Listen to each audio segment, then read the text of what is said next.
harus menunggu saya, seorang ibu rumah tangga sederhana, seorang perempuan dengan anak-anak, harus dipenjara juga.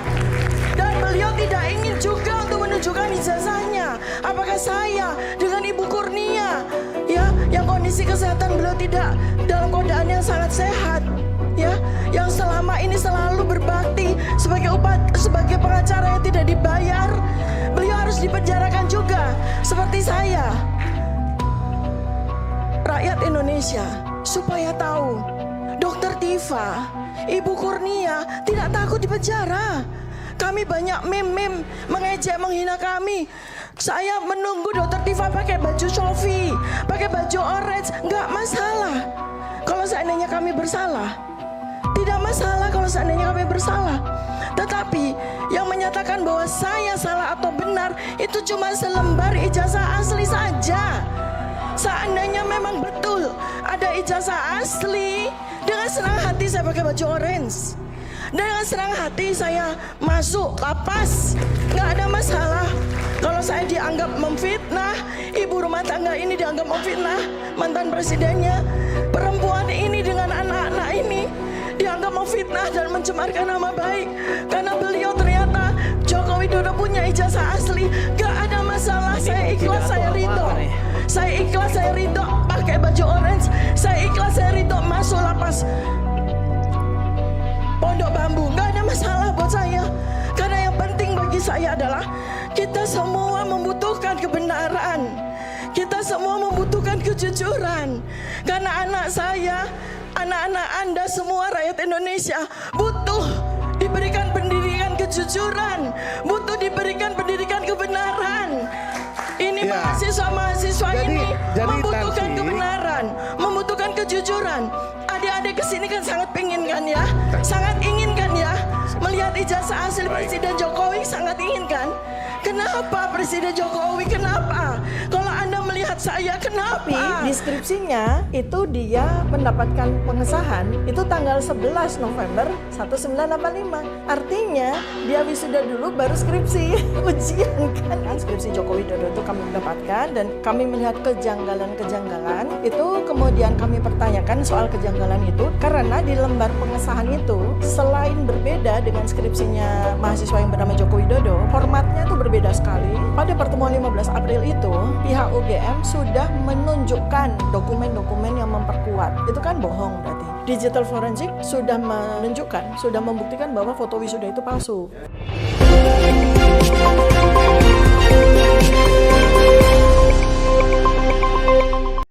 Ijazah itu tidak otentik, itu buatan, itu palsu. Jokowi tidak pernah kuliah di UGM.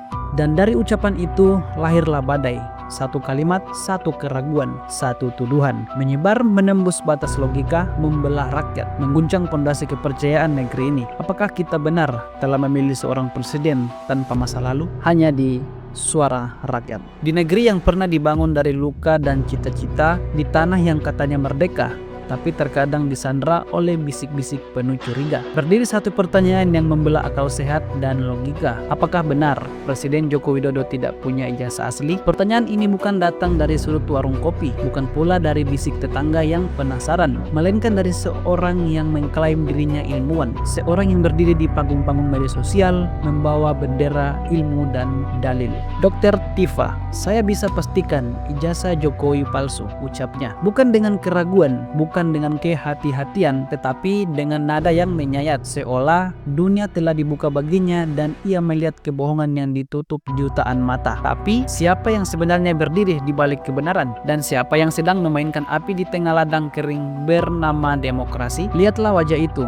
anak remaja kurus dari Solo, anak tukang kayu, katanya. Tapi Tifa berkata, itu semua cerita palsu.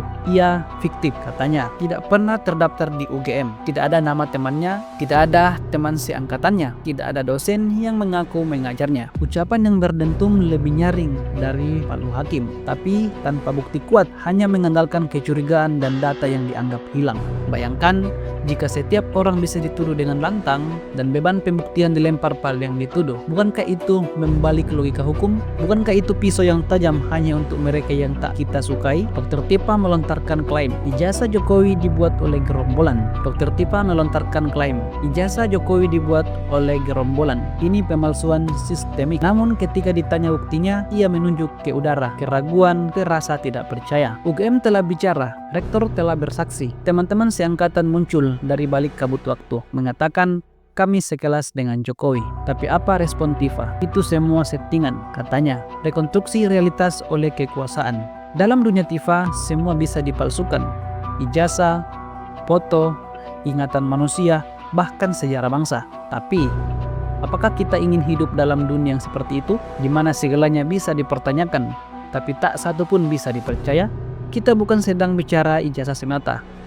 Ini bukan tentang sejarah kertas bersampul biru tua. Ini tentang kepercayaan. Tentang republik yang bisa dirusak hanya oleh satu suara yang terlalu percaya pada pikirannya sendiri. Dr. Tifa mengutip logika. Nama Jokowi tidak ada di daftar yudisium, kata Dr. Tifa. Padahal sistem yudisium UGM zaman itu manual, arsip fisik yang tak semuanya abadi. Tahun 1980 tidak ada yang namanya jurusan teknologi kayu. Namun Fakultas Kehutanan telah membantah dengan dokumen kurikulum, dengan daftar dosen, dengan laporan akademik tahun demi tahun. Kita harus bertanya, apakah Dr. Tifa memang mencari kebenaran ataukah ia sedang menciptakan legenda tentang seorang presiden palsu demi kepuasan politik yang tersembunyi? Ia lebih suka menyisakan ruang kosong yang diisi oleh teori-teori konspirasi. Mengapa kita begitu mudah percaya pada suara yang menyimpang? Karena lebih menyenangkan menjadi korban ilusi besar daripada menerima kenyataan yang sederhana dan membosankan. Inilah resiko dari era digital. Satu suara bisa merusak ribuan kepercayaan. Satu klaim bisa membuat seluruh bangsa limbung. Bukan karena klaim itu benar,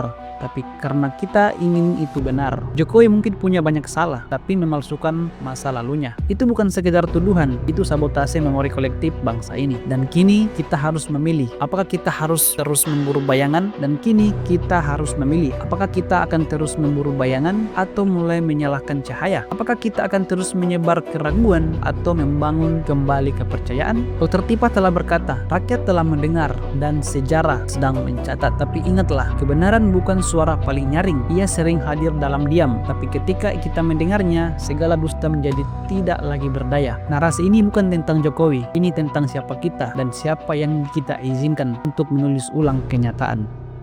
Sekian dan terima kasih.